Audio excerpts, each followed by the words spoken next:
Marcos capítulo 2. Eu lerei dos versículos 18 até o versículo 6 do capítulo 3, mas a mensagem será nos versículos 23 a 28 de Marcos 2. Marcos 2, a leitura a partir do versículo 18 até o 6 do capítulo 3 e a mensagem dos versículos 23 a 28. Diz assim a palavra da salvação. Ora, os discípulos de João e os fariseus estavam jejuando. Vieram alguns e lhe perguntaram: por que motivo jejuam os discípulos de João e os dos fariseus, mas os teus discípulos não jejuam? Respondeu-lhe Jesus: podem, porventura, jejuar os convidados para o casamento, enquanto o noivo está com eles? Durante o tempo em que estiver presente o noivo, não podem jejuar. Dias virão, contudo, em que lhes será tirado o noivo, e nesse tempo jejuarão. Ninguém costura remendo de pano novo em veste velha, porque o remendo novo tira parte da veste velha, e fica maior a rotura. Ninguém põe vinho novo em odres velhos, do contrário, o vinho romperá os odres, e tanto se perde o vinho como os odres. Mas põe-se vinho novo em odres novos. Ora, aconteceu atravessar Jesus em dia de sábado as searas, e os discípulos, ao passarem, colhiam espigas. Advertiram-no os fariseus: vê, porque fazem o que não é lícito aos sábados? Mas ele lhes respondeu: nunca lestes o que fez Davi, quando se viu em necessidade e teve fome, ele e os seus companheiros? Como entrou na casa de Deus, no templo do sumo sacerdote Abiatar, e comeu os pães da proposição, os quais não é lícito comer, senão aos sacerdotes, e deu também aos que estavam com ele, e acrescentou: o sábado foi estabelecido por causa do homem, e não o homem por causa do sábado, de sorte que o Filho do Homem é Senhor também do sábado.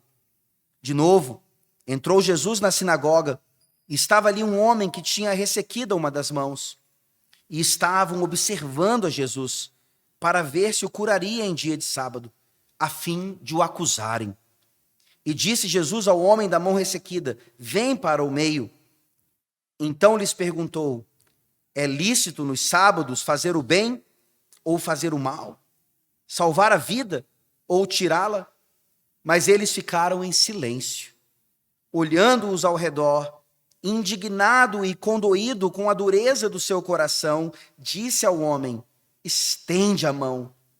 Estendeu-a, e a mão lhe foi restaurada. Retirando-se os fariseus, conspiravam logo com os herodianos contra ele, em como lhe tirariam a vida. Amém. Podeis assentar? Oremos mais uma vez agora, pedindo o auxílio de Deus para compreendermos a sua palavra e sabermos como aplicá-la em nossas vidas. Oremos. Senhor, estamos diante do teu santo evangelho, evangelho que continua sendo poderoso para salvar pecadores, para oferecer mais uma vez o descanso necessário às almas daqueles que já pertencem a ti, mas que muitas vezes andam sobrecarregados, porque insistem em não seguir de acordo com a tua palavra. Ó Deus, por favor, nos ajuda nessa noite a ouvir do próprio Senhor Jesus o que significa o descanso, o dia do descanso, o verdadeiro entendimento do que esse dia representa para nós. E livra-nos do farisaísmo, livra-nos do legalismo, livra-nos também de tornar esse dia um peso, um estorvo. Que os nossos filhinhos aqui, ó Deus, desde a mais tenra idade, vão aprendendo o que significa o santo e agradável dia do Senhor em suas vidas. Peço assim, ó Deus, porque muitos aqui, talvez nessa noite, estejam ouvindo pela primeira vez acerca desse tema. E muitos de nós, adultos, caminhando na vida cristã há anos, ouvimos falar a respeito desse tema numa idade já avançada. Os filhinhos do pacto, numa igreja fiel, que prega as Escrituras de maneira completa. Tenho o privilégio de ouvir sobre isso, sobre Jesus Cristo e a sua obra completa, desde a mais tenra idade. Abençoe-os, ó Deus, e salva nessa noite aqueles que ainda não descansaram em Ti. Em nome de Jesus, o Senhor do sábado, é que nós oramos. Amém. Olimpíadas de Paris, em 1924. Eric Liddell, favorito à medalha de ouro nos 100 metros rasos, se recusa a correr as eliminatórias dessa prova, pois era num domingo. Percebam mais uma vez a história. O homem chega aos Jogos Olímpicos como um favorito. Ele está ali preparado para aquela prova, mas porque as eliminatórias se davam no dia do descanso, ele não busca a medalha de ouro a qualquer custo. O filme Carruagens de Fogo mostra essa história. E também a história de Harold Abrams, rival de Liddell, principalmente naquela prova. E o coração desse homem, a vida desse homem, são bem descritos por uma frase que ele diz: eu tenho 10 segundos para justificar a minha existência. 10 segundos é o que geralmente dura uma prova de 100 metros rasos. E você percebe na declaração desse homem o quanto ele era dedicado, o quanto ele se esforçava, o quanto ele pensava que o seu treinamento ou o seu próprio mérito o levaria a uma grande conquista. Eu tenho 10 segundos para justificar a minha existência. Essa declaração mostra o quanto Harold Abrams e outros homens ainda vivem pelas obras, ainda vivem pelo esforço próprio, ainda vivem pensando que se nós realmente nos esforçarmos, nós alcançaremos tudo aquilo que nós sonhamos, inclusive a redenção, inclusive a salvação. Esse homem, em contraste com Eric Liddell, demonstra o que é ainda não descansar no Senhor, o que é viver uma vida sem a graça de Deus, que é a única maneira de sim alcançarmos a salvação e tantos outros benefícios. Eu gostaria que vocês voltassem rapidamente ao início do capítulo 2 de Marcos, para nós percebermos então que esse encontro de Jesus com os fariseus, mais uma vez, está aqui numa série de confrontos. Marcos capítulo 2 abre para nós essa série de confrontos, sendo o primeiro deles, então, quando Jesus cura um paralítico, e cura exatamente para demonstrar que ele tinha autoridade para perdoar pecados. Ele foi desafiado nesse sentido. Ele foi chamado de blasfemador por causa de tal declaração. Mas Jesus começa aqui a demonstrar que o Filho do Homem, ele mesmo, tinha poder para perdoar pecados, porque ele era o próprio Deus. Em seguida, então, nós vemos Jesus Cristo chamando um publicano, Levi, para ser um de seus discípulos. Isso já era um absurdo. E Levi o convida para estar na sua casa, num banquete, junto com outros publicanos e pecadores. E aquilo chama a atenção também da liderança espiritual. Os escribas e fariseus olham para aquela situação e dizem: como é que esse Jesus Cristo, tão santo, um mestre tão respeitado, pode estar com pecadores assim? E aí Jesus faz uma outra declaração.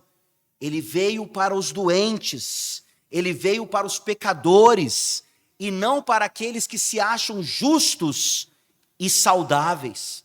Obviamente, uma crítica clara ao farisaísmo da época. Em seguida, nós vemos então mais um confronto, quando os discípulos de João e também os discípulos dos fariseus desafiam a Jesus e seus discípulos, porque não jejuavam. E Jesus aqui traz uma outra declaração maravilhosa acerca dele mesmo. Ele é o noivo. Enquanto o noivo está presente, aquele noivo prometido na antiga aliança, não se jejua. E aqui Jesus traz ensinamentos maravilhosos sobre como se deve jejuar, quando se deve jejuar. E assim, mais uma vez, os fariseus recebem uma lição. Começam a perceber que Jesus Cristo tem respostas sábias para todas as armadilhas, para todas as acusações.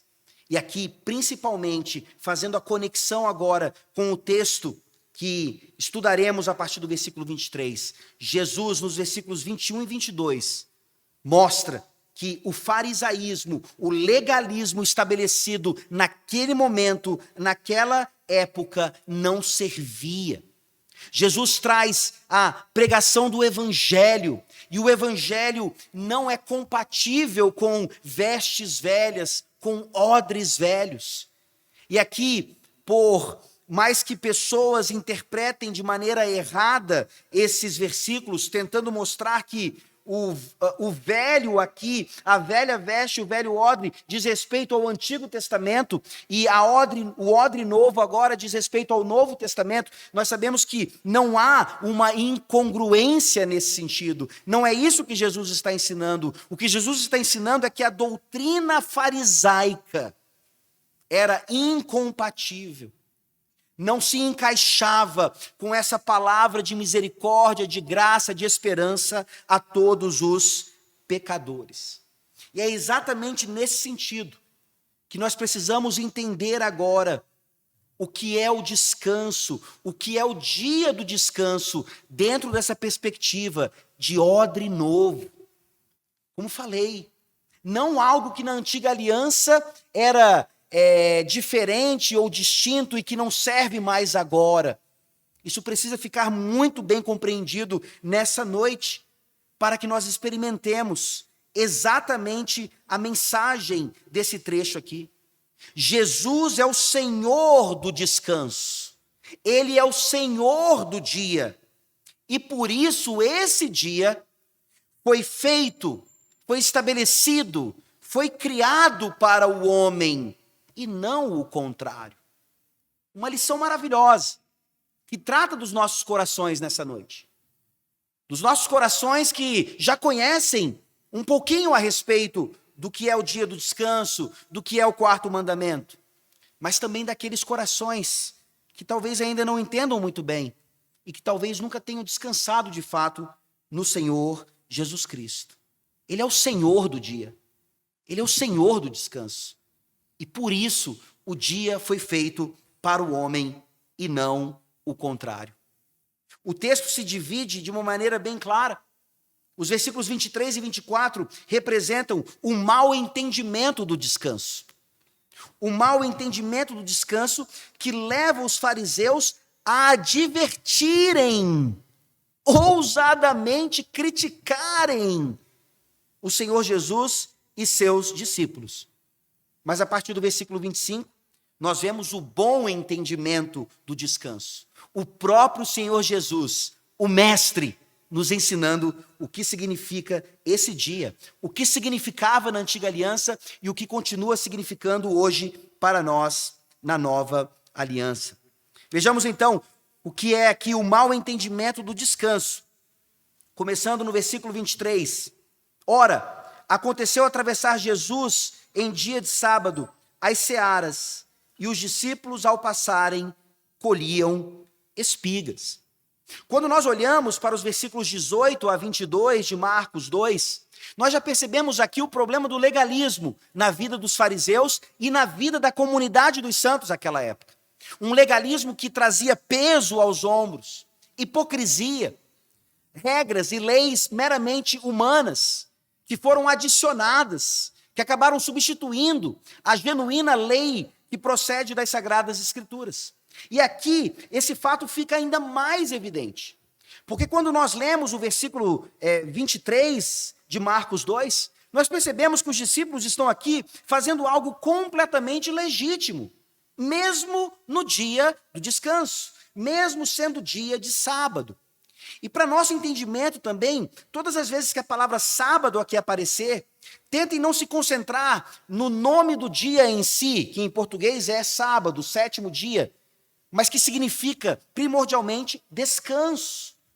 É o sabat, é aquilo que Deus manifestava na antiga aliança e que agora na nova aliança manifesta de maneira ainda mais evidente, porque Jesus Cristo está no meio do povo de Deus. Quando você lê o versículo 23, é quase ipsis literis aquilo que é descrito em Deuteronômio, na santa lei de Deus. Abra, por favor, Deuteronômio 23. O 5º livro das Sagradas Escrituras, fechando o Pentateuco, o momento em que Moisés está agora pregando, trazendo uma mensagem para a geração que entraria no descanso. Deuteronômio 23, versículos 24 e 25, diz assim: quando entrares na vinha do teu próximo, comerás uvas, segundo o teu desejo, até te fartares, porém não as levarás no cesto. O versículo 24 já nos mostra, então, o que é uma implicação da lei de Deus. Qual é o espírito da lei? Por que as leis existem, principalmente aquelas que fluem dos 10 mandamentos? É para o benefício do homem. É para manifestar a bondade de Deus, não apenas a sua santidade. É para que nós entendamos que andar pela lei de Deus é realmente o melhor para as nossas vidas, mesmo que não pareça. Mesmo que pareça nos aprisionar, é na verdade a lei da perfeita liberdade, chamada assim por Tiago, lá em sua epístola. O versículo 24 já mostra então o quanto a lei estava preocupada com o cuidado do homem. E agora o versículo 25 é exatamente a descrição daquilo que acontecia nos tempos de Jesus e seus discípulos quando foram desafiados. Diz assim: quando entrares na seara do teu próximo, com as mãos arrancarás as espigas, porém na seara não meterás a foice. É exatamente isso que os discípulos estão fazendo.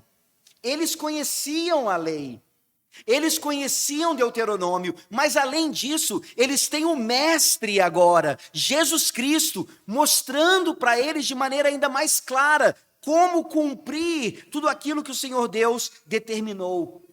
E eles estão fazendo isso em um dia de descanso. Não havia contradição alguma com o 4º mandamento.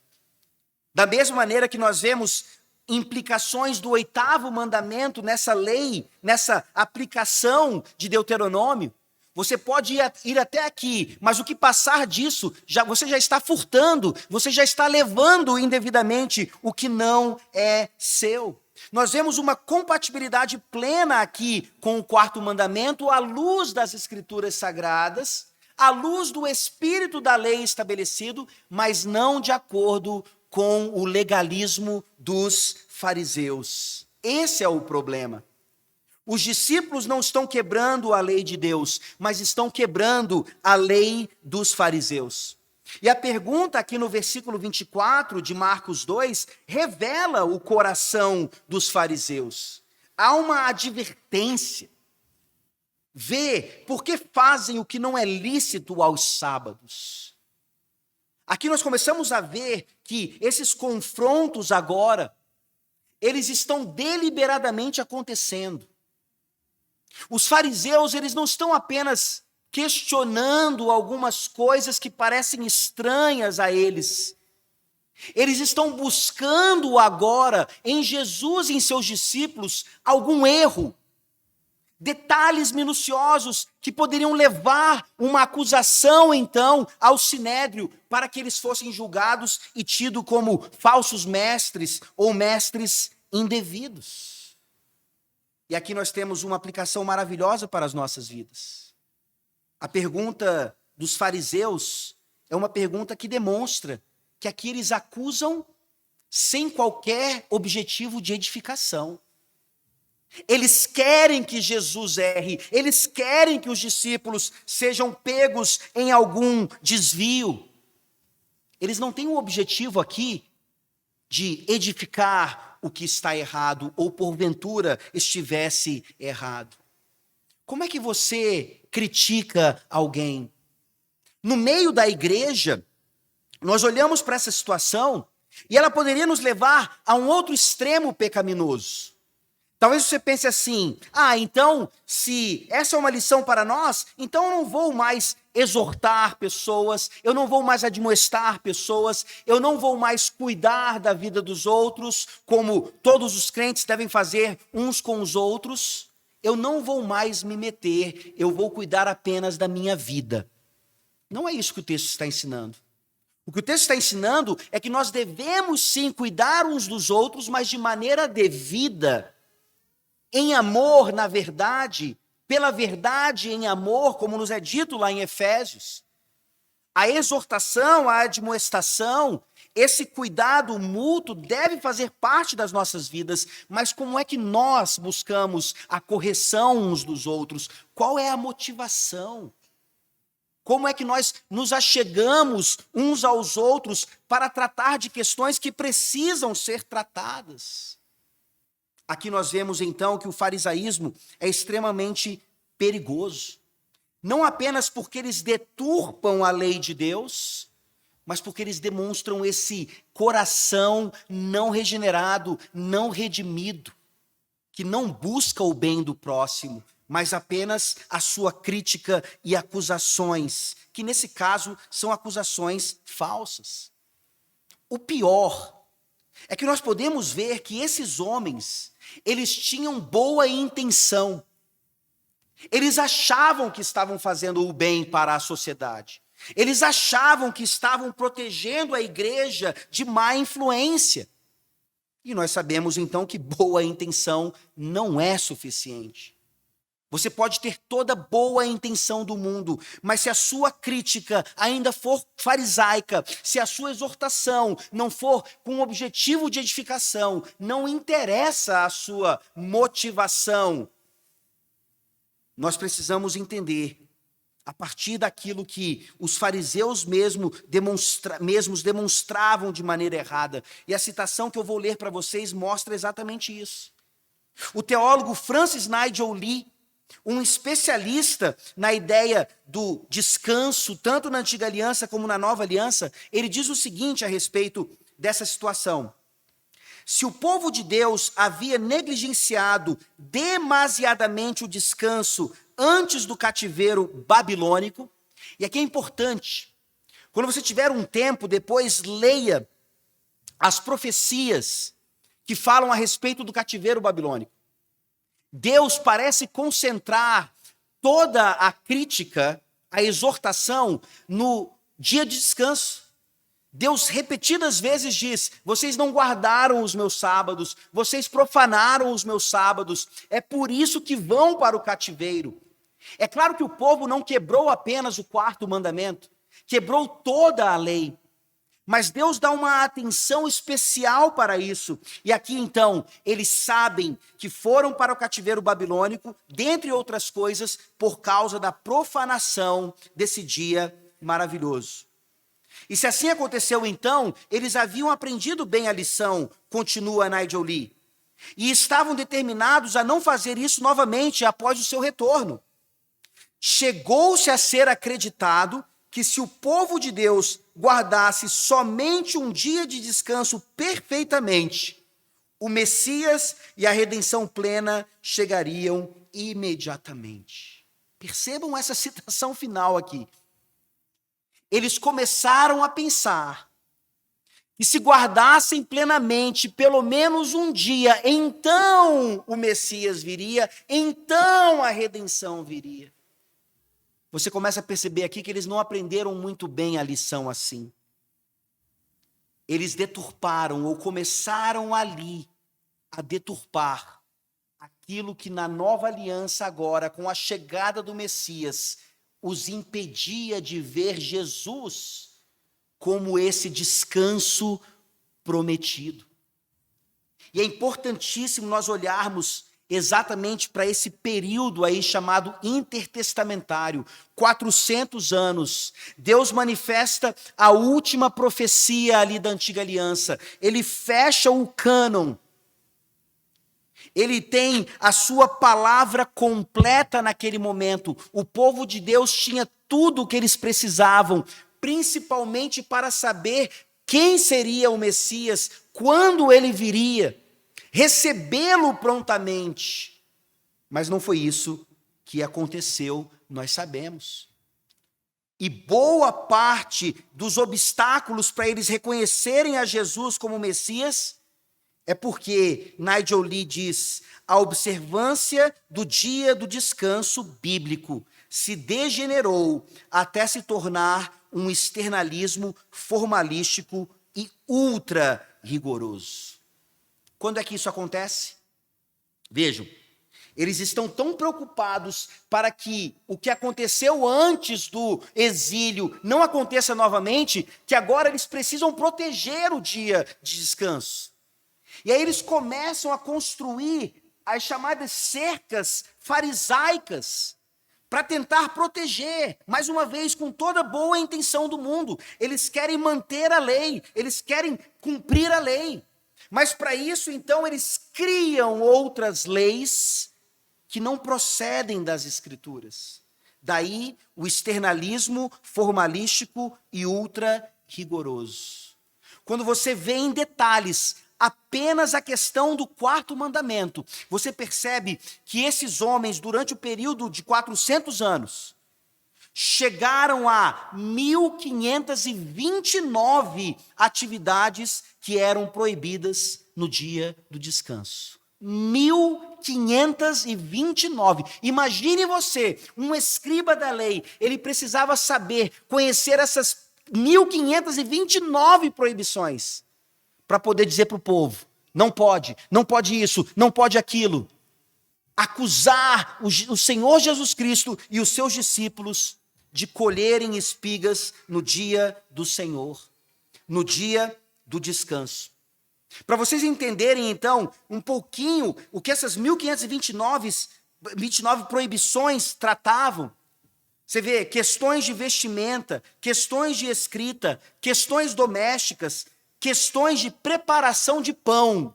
É nesse ponto aqui, é nesse detalhe que os fariseus acusam a Jesus e os seus discípulos. Essa preparação de pão incluía, então, proibições de semear, arar, colher, amarrar feixes, debulhar grãos, selecionar grãos, triturar, peneirar, amassar e assar o pão. Só essa pequena lista relacionada à preparação de pão já nos mostra o absurdo e o peso dessas obrigações, repito, que não fluíam das Escrituras. É da interpretação rabínica. Durante esses 400 anos, o povo sendo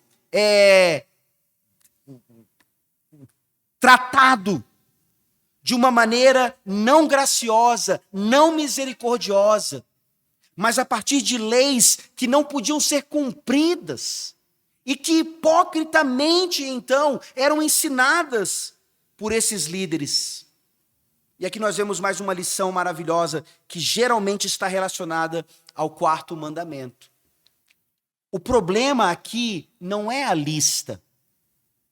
Você vai ouvir muitas pessoas querendo, então, se livrar do quarto mandamento, se livrar das obrigações desse dia e das proibições desse dia, dizendo o seguinte: não, vejam, quando nós olhamos para o que não fazer e o que fazer nesse dia, nós estamos, na verdade, sendo fariseus.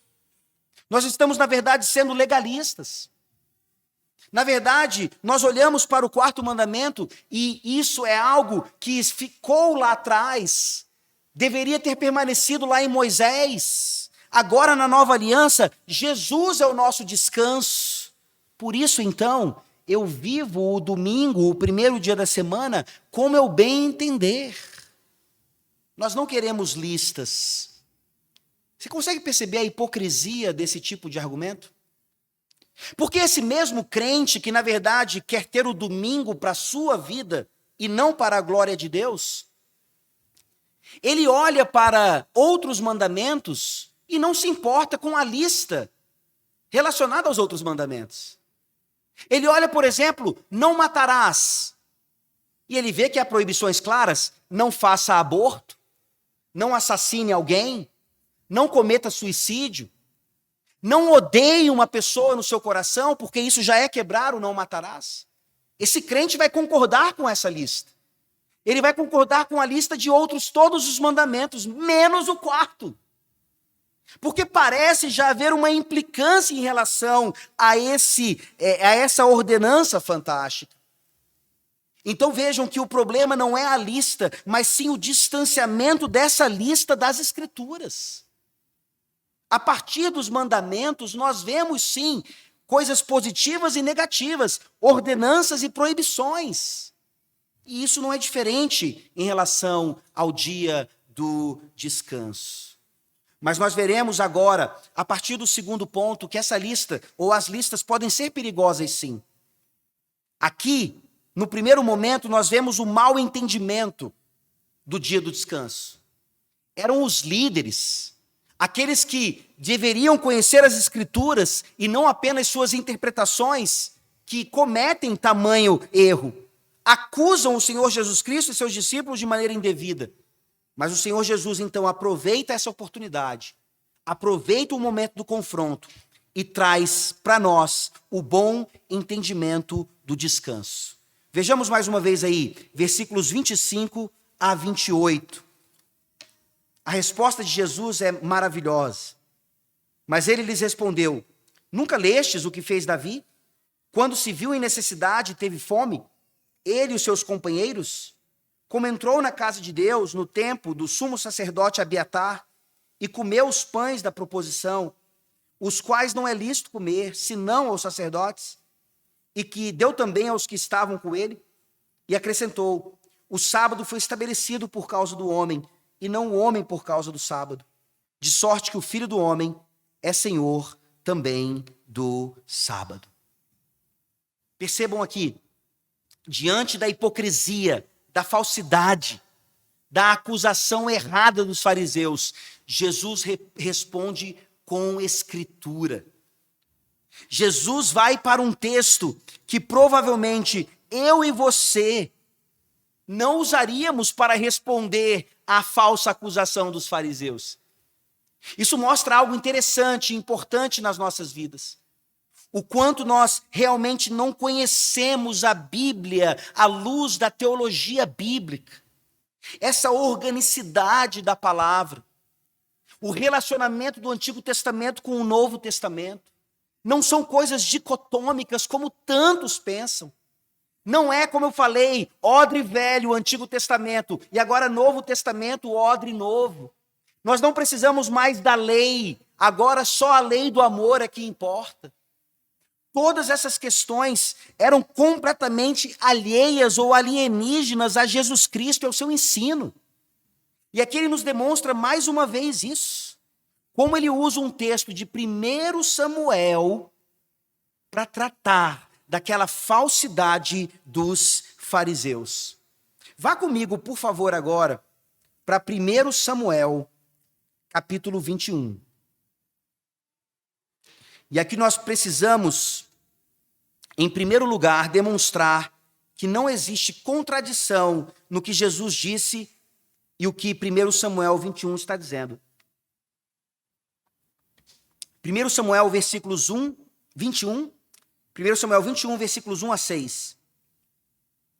Então veio Davi a Nobe, ao sacerdote Aimeleque. Aimeleque, tremendo, saiu ao encontro de Davi e disse-lhe: por que vens só e ninguém contigo? Respondeu Davi ao sacerdote Aimeleque: o rei deu-me uma ordem e me disse: ninguém saiba porque te envio e de que te incumbo. Quanto aos meus homens, combinei que me encontrassem em tal e tal lugar. Agora, que tens à mão? Dá-me 5 pães ou o que se achar.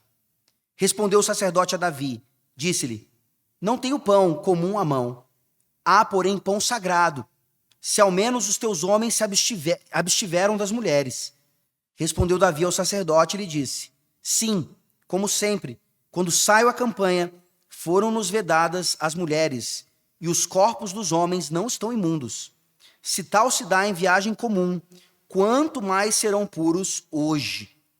Deu-lhe, pois, o sacerdote o pão sagrado, porque não havia ali outro, senão os pães da proposição, que se tiraram de diante do Senhor, quando trocados no devido dia por pão quente. A primeira coisa que nós precisamos entender aqui é que não existe contradição nas Escrituras. Esse é mais um daqueles textos que críticos da palavra usam para dizer que há um erro aqui. Porque Jesus Cristo fala nos dias de Abiatar. E o texto claramente nos mostra que o sumo sacerdote que faz isso era Aimeleque. E aí, obviamente, nós precisamos nos perguntar, enquanto intérpretes da Bíblia, era Aimeleque ou era Abiatar? O que é que está acontecendo aqui? E aí nós podemos incorrer num outro erro, que é a chamada fuga pela tangente, de dizer que aqui foi meramente um erro de copista, ou que talvez o próprio evangelista Marcos, mesmo inspirado pelo Espírito Santo, tenha colocado um nome que não foi o que Jesus falou. E a gente tenta, então, buscar todas essas explicações, quando, na verdade, a explicação é bem mais simples do que ela parece. De fato, Marcos está corretamente colocando aquilo que Jesus respondeu nos tempos de Abiatar. Mas se o texto de 1 Samuel está falando Aimeleque, e nós entendemos pelo contexto maior de 1 Samuel que Aimeleque era o pai de Abiatar, isso também já nos ajuda a entender muitas coisas. Nós precisamos entender uma informação que vai além, obviamente, da revelação, mas que nos ajuda a entender a própria Bíblia. Não era incomum nesse tempo designar um lugar, ou um homem, ou uma situação por um nome que somente se aplicaria a eles um pouco mais tarde, pois esse era o nome mais importante na ocasião. Então, apesar de Aimeleque ser o pai de Abiatar, quando você olha para todo o contexto do sumo sacerdote dessa época, Abiatar foi muito mais importante. E assim Jesus Cristo está fazendo algo que era feito no seu tempo. Ele está falando de uma época, e a época, então, ela é descrita ou ela é relacionada a Abiatar, porque ele era o mais importante que seu pai, que logo morre depois dessa situação aqui. Isso já aconteceu no Evangelho de Marcos, só para vocês entenderem. Voltem aí, por favor, a Marcos capítulo 1, depois a gente volta lá para 1 Samuel, só como mais uma argumentação.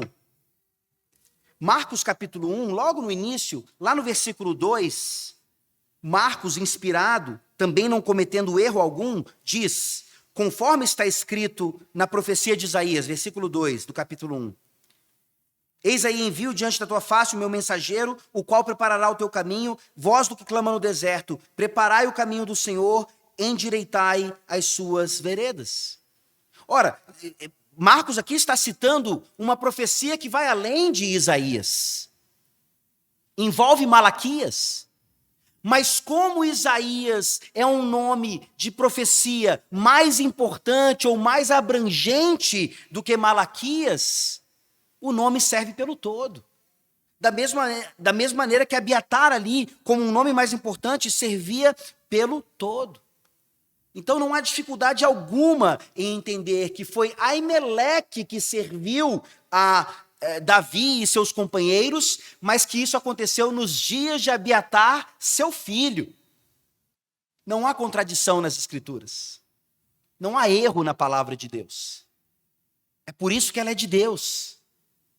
E se houvesse qualquer contradição, ela não seria autoritativa para nós. Jesus demonstra o quanto ela é autoritativa. Jesus vai para 1 Samuel e nos traz duas informações importantíssimas. A primeira delas está em 1 Samuel 21:6. Interessantemente, isso nos passa despercebido. Mas o dia em que Davi e seus companheiros são alimentados com os pães da proposição era um dia de sábado. Era um dia de descanso. Como é que nós sabemos disso? Veja aí versículo 6. Deu-lhe, pois, o sacerdote o pão sagrado, porquanto não havia ali outro, senão os pães da proposição, que se tiraram de diante do Senhor, quando trocados no devido dia por pão quente. O devido dia aqui era o dia do descanso, era o dia do sábado, era o 7º na semana, era quando isso foi determinado pelo próprio Deus como lei cerimonial que acontecesse. Ou seja, vejam a sabedoria de Jesus Cristo. Ele está pegando um exemplo que também acontecera lá no mesmo dia da semana que está acontecendo aqui. É um modelo perfeito de misericórdia e de obra de necessidade. Essa é a segunda lição. Quando nós olhamos para 1 Samuel 21, nós percebemos que essa lei cerimonial dos pães da proposição apenas para o sacerdote, ela não entrava em contradição com a ideia de necessidade. Quando você olha para os pães, eles não eram especiais simplesmente porque estavam separados para uma determinada função ali no templo, no santuário. Mas uma vez que eles fossem tirados dali, eram sempre 12, um para cada tribo de Israel, eles eram levados para quê? Para alimentar sacerdotes. Eles já tinham o propósito de saciar a fome. Sim, especificamente de sacerdotes, eram pães especiais. Mas quando nós olhamos para esse texto especificamente, e por isso Aimeleque se preocupa com a pureza dos homens, ainda era uma lei cerimonial, ela ainda tinha requisitos específicos, mas ela jamais, no seu espírito, na sua profundidade, jamais seria uma negação ou um empecilho para saciar a fome daqueles que nesse momento de necessidade puderam receber algo específico aos sacerdotes. Você consegue ver aqui, de fato, como a lei do Senhor é benéfica, como a lei do Senhor não é penosa, não é um aprisionamento, não é uma camisa de força, como tantos insinuam ainda, acusando os cristãos disso. Não. É uma maneira maravilhosa de nos mostrar aquilo que a nossa confissão de fé de Westminster coloca de maneira tão maravilhosa. Obras de necessidade para o dia de descanso. É exatamente isso que está acontecendo nos tempos de Jesus e que aconteceu ali com Davi e com os seus. O argumento de Jesus é perfeito. Primeiro, mostrando aos fariseus que eles não conheciam a Escritura como deveriam, assim como eu e você precisamos conhecer também. E segundo, ele está dizendo, obra de necessidade, há um estabelecimento já na antiga aliança e mais ainda agora na nova aliança. E esse é um princípio maravilhoso para que eu e você saibamos como experimentar o dia. Por exemplo, será que Eric Liddell precisava correr aquela eliminatória para tentar ganhar o ouro lá na final dos 100 metros rasos? Era uma obra de necessidade? Ele realmente precisava disso? É óbvio que não. É por isso que ele não o faz. Apesar da pressão toda sobre ele. Que absurdo! Por que você não abre uma exceção a essa regra? Lembrando que o que aconteceu lá com Davi e os seus não era um jeitinho na lei, não era uma brecha, não era nada disso. Era um entendimento correto de uma lei cerimonial que nunca foi empecilho para uma obra de necessidade. Mas no caso de Liddell e tantos outros casos nos nossos dias, nós percebemos, aqui especificamente, como o dia do Senhor é deturpado por meio dos esportes, principalmente os profissionais. Olha para o domingo. O domingo é dia de Campeonato Brasileiro, o domingo é dia de Fórmula 1, o domingo é dia de final de Copa do Mundo. Só lembrando aqui de um testemunho da minha vida, quando eu fui aprender sobre a questão do dia do Senhor, apesar de eu ter vindo do catolicismo romano, me convertido já adulto, eu vim aprender sobre o dia do Senhor, depois de ter experimentado 2 finais de Copa do Mundo, na casa de 2 presbíteros diferentes. Se vocês se lembrarem um pouquinho aí, você lembra que 94, 98 e 2002 o Brasil foi para a final. 94 eu nem crente era. Pouco importava se eu estava vendo o Brasil ali ou não. Mas em 98 já estava ali, mesmo neófito, na igreja presbiteriana. E na casa de um presbítero, viu o Brasil perder para a França, 3-0. 4 anos depois, se vocês se lembrarem, em 2002, a final da Copa do Mundo aconteceu aqui no Brasil pela manhã, era lá Japão e Coreia. Houve uma discussão no conselho da igreja, vai ter igreja ou não? Vai ter culto ou não? E eles decidiram, não, vai ter culto sim, a gente cancela a escola dominical, talvez dê tempo de voltar para casa, assistir o jogo. Em 2002, a final eu assisti com a vitória brasileira na casa de um outro presbítero. Só exemplos, e eu sei que vocês poderiam dar exemplos, testemunhos também, da vida pregressa de vocês nesse sentido. E talvez que ainda aconteça hoje, dos ídolos dos nossos corações, ainda nos levando a usar o dia de maneira indevida. O dia do Senhor não é para isso. O dia do Senhor não é para saciar a nossa suposta necessidade dos nossos times ou de outras coisas quaisquer. O dia do Senhor é feito para obras de necessidade verdadeiras. E assim nós não podemos criar as necessidades. E assim nós não podemos ignorar o fato de que esse dia, ele faz parte de uma preparação. Existem 6 dias na semana onde nós nos preparamos para que esse dia esteja cada vez mais livre para obras de necessidade, adoração e tantas outras implicações maravilhosas. Uma outra questão que geralmente é levantada nesse sentido da necessidade é a questão do comer fora. Comer em restaurantes, comer em ambientes onde claramente pessoas estão trabalhando, e aqui, biblicamente, de maneira indevida. E aí você argumenta, mas é uma necessidade, nós temos que comer. Eu já citei isso, inclusive, lá na IPL, como nos Estados Unidos havia restaurantes que davam panfletos no domingo nas igrejas, e esses panfletos diziam, olha, se você levar o boletim da igreja, você ganha desconto. Então imagina o crente, né? Sai da igreja, opa, vou almoçar ali, vou ganhar desconto. Ou então à noite, vou para a pizzaria tal. Parece que é o encontro dos crentes, a pizzaria depois do culto à noite. E nós percebemos então que sim, é uma obra de necessidade nós comermos no santo dia do Senhor. Aliás, fazendo a ligação com a parte anterior desse texto, né, em relação ao jejum, o dia do Senhor não é um dia para se jejuar. O dia do Senhor não é um dia de luto, é um dia de celebração. Então, sim, nós devemos comer e comer muito bem, mas não fazendo pessoas trabalharem desnecessariamente. Esse é o ponto.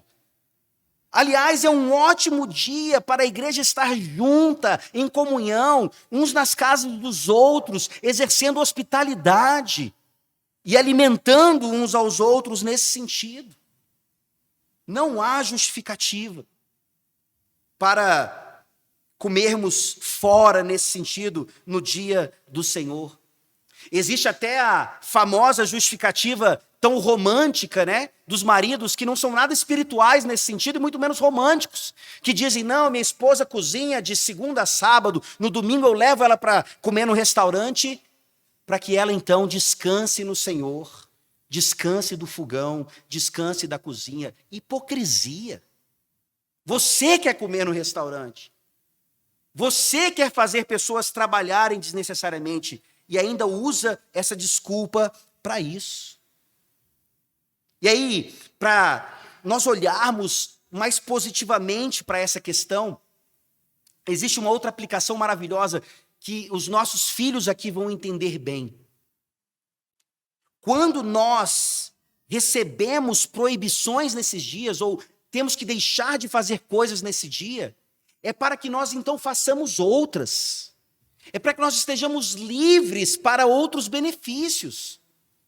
E assim eu digo aqui para os nossos filhos, os nossos jovens, vocês não precisam, não é uma obra de necessidade, estudar no dia do Senhor.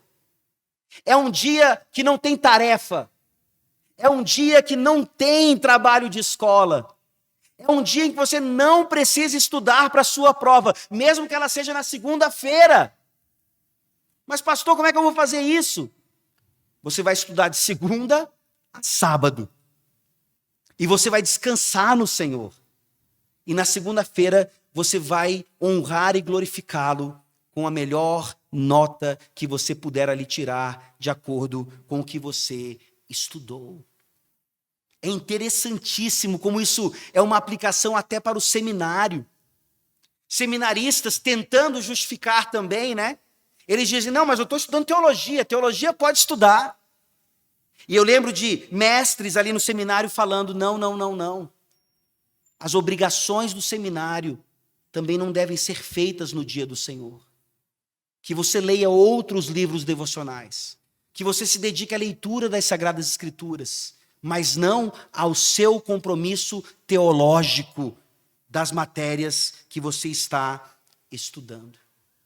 Vejam que coisa maravilhosa, vejam que liberdade verdadeira. E assim nós podemos concluir aqui para um princípio que nos ajuda, que nos guia.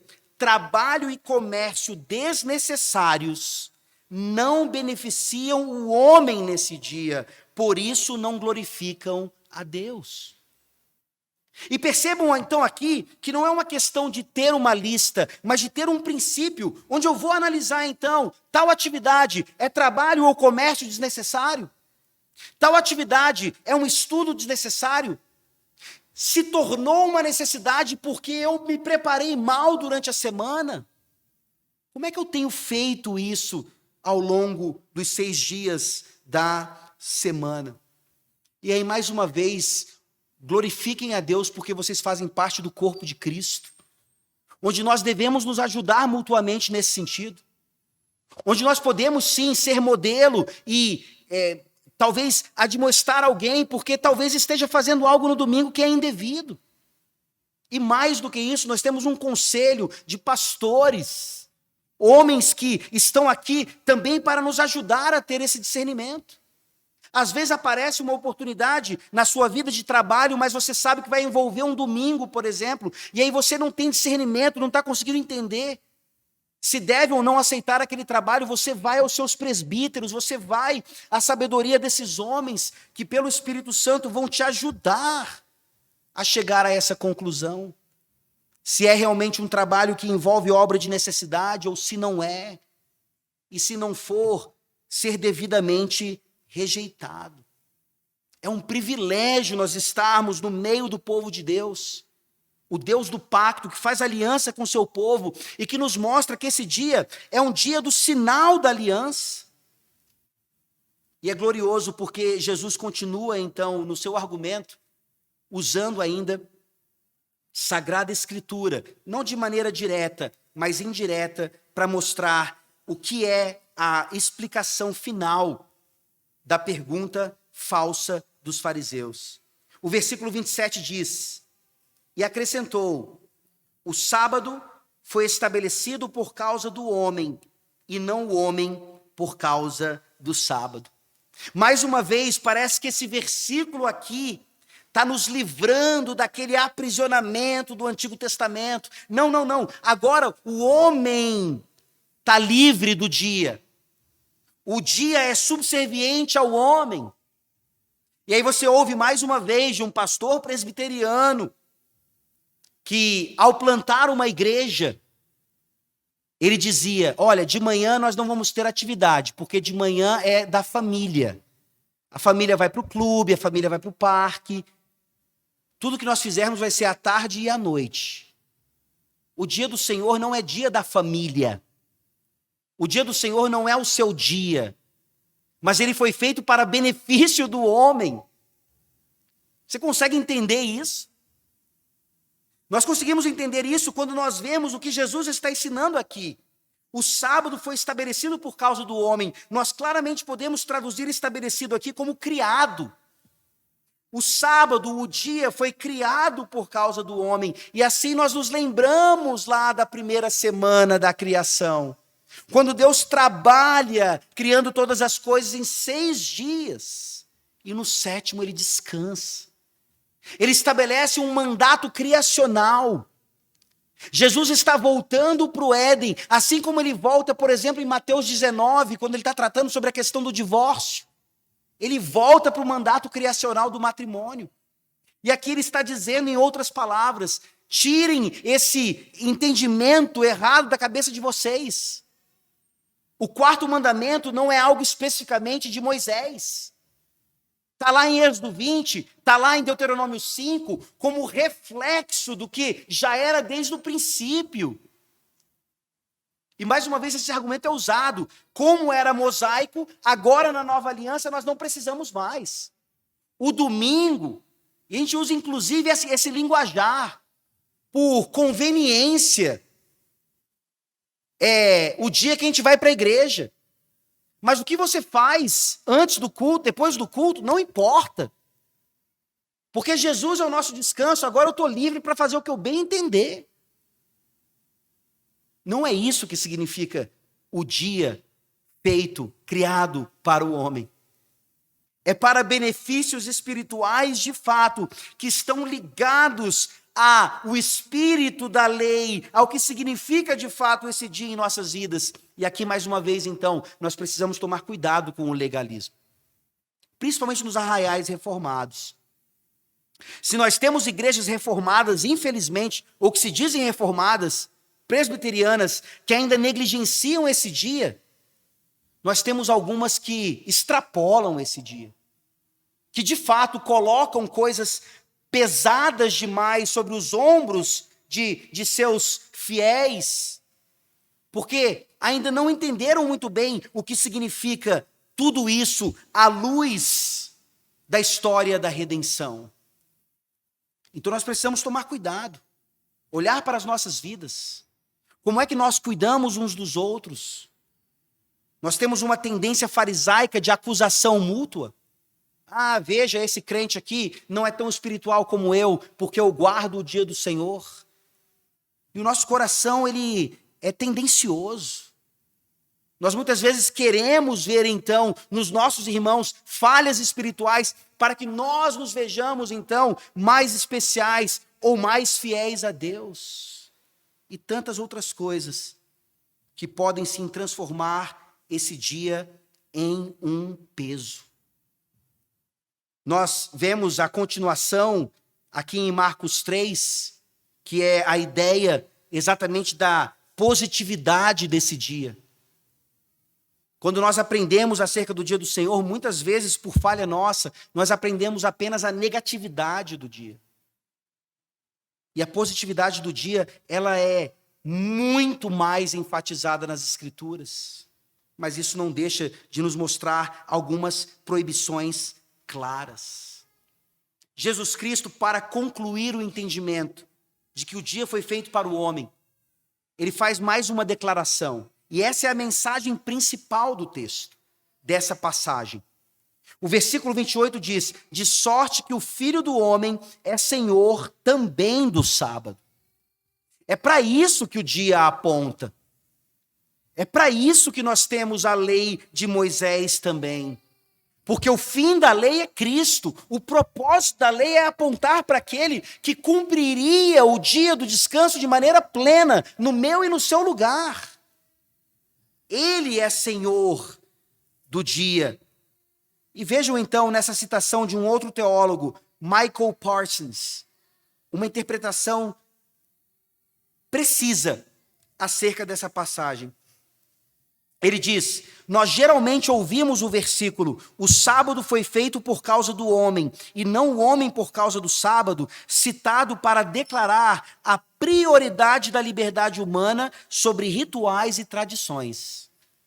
Porém, a liberdade pode ser uma senhora cruel, geralmente apanhando sua vítima no engano e autonomia própria. Liberdade em Cristo não é autonomia. Autonomia é a lei própria. Autonomia é eu achar que eu posso fazer o que eu bem entender nesse dia. Autonomia é usar de maneira errada a liberdade que nós temos em Cristo Jesus. Ele conclui, Marcos 2, 23 a 28, é menos sobre a necessidade do homem ou desejo, tendo precedência sobre tradições religiosas, do que é sobre o senhorio de Jesus sobre seus seguidores e os rituais religiosos que eles observam. É uma crítica infundada, feita inclusive no seio da igreja, por outros líderes, que olham para igrejas que prezam por isso, que entendem a importância e a riqueza disso, e são acusados muitas vezes de judaizantes. Pessoas que querem voltar para o Antigo Testamento. Pessoas que não entenderam que agora em Cristo isso não faz mais o menor sentido. Meus irmãos, nós estamos ouvindo aqui da boca do Senhor Jesus, na nova aliança, colocando vinho novo em odre novo e retirando do meio da igreja tudo aquilo que é incompatível e que não se encaixa. Quando nós olhamos para a vida de Eric Liddell, nós percebemos o contraste não só com Abraham, mas com todos aqueles que ainda querem viver por legalismo ou por obras. Eric Liddell disse: Deus me fez rápido, e quando eu corro, eu sinto seu prazer. Eric não corria por ele mesmo, ou para ele mesmo. Eric não corria por uma medalha, ou pela honra de homens. Eric corria para a glória de Deus. E ele soube descansar no Senhor, dando um testemunho maravilhoso. E olha que interessante. Quantos atletas de Cristo nós temos por aí? Quantos de nós temos oportunidade de testemunhar acerca desse dia, preferindo ao Senhor do que a nós mesmos? E nós desperdiçamos essas oportunidades. Porque são oportunidades em que nós manifestamos a essas pessoas quem Cristo é, o Senhor do sábado. E é maravilhoso perceber que Eric Liddell, apesar de favorito nos 100 metros rasos, naquelas Olimpíadas ele corre os 400 metros rasos. E se você já correu 400 metros rasos, lá na escola, se tinha atletismo na sua escola, você sabe o quanto essa prova é difícil. O treinamento de um corredor de 100 metros rasos não tem nada a ver com o treinamento de 400 rasos. 400 rasos é uma prova que faz você morrer no final. Você não sabe se corre mais rápido, se mantém a velocidade, se dá o sprint só no final. E Eric Liddell, ele ganha o ouro e bate o recorde mundial naquela prova para a qual ele não treinava. E há vários outros testemunhos de como Deus honra os seus. Como Deus nos dá o descanso necessário, aquilo que nós necessitamos quando nós realmente descansamos nele. E nesse sentido eu queria concluir então, por favor, vá lá para Mateus capítulo 11. E ouça essas palavras para a sua edificação e para você que ainda não descansou em Cristo Jesus, para que você finalmente descanse nele.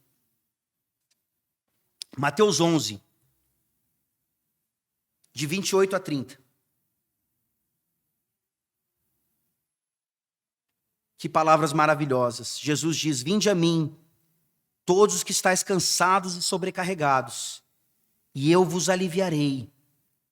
Tomai sobre vós o meu jugo e aprendei de mim, porque sou manso e humilde de coração, e achareis descanso para a vossa alma, porque o meu jugo é suave e o meu fardo é leve. Você quer continuar vivendo como Harold Abrams? Correndo, treinando, lutando, buscando o que é seu? Ou você quer viver como Eric Liddell, descansando no Senhor e alcançando vitória por meio de Cristo Jesus? A resposta parece óbvia. Que Deus nos ajude a viver assim, sabendo que o Senhor do dia nos concede a graça de viver esse dia dessa maneira. Vamos orar. Senhor nosso Deus, que criou todas as coisas perfeitas em 6 dias e no 7º descansou, nos deixando modelo desde o início daquilo que agrada ao Senhor nessa área.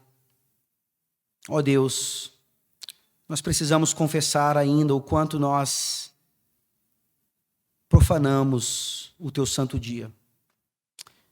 Por isso nos ajude, ó Deus, por meio dos ensinamentos de Cristo, a sermos transformados, a realmente experimentar esse dia à luz da tua palavra, dia de celebração, de ressurreição, de adoração, de manifestação cada vez maior do teu poder, do teu senhorio sobre as nossas vidas, dia de santificação. Ó Deus, por favor, nos concede esses benefícios, porque o dia foi feito para o homem e não o homem para o dia. É em nome de Cristo Jesus que nós oramos. Amém.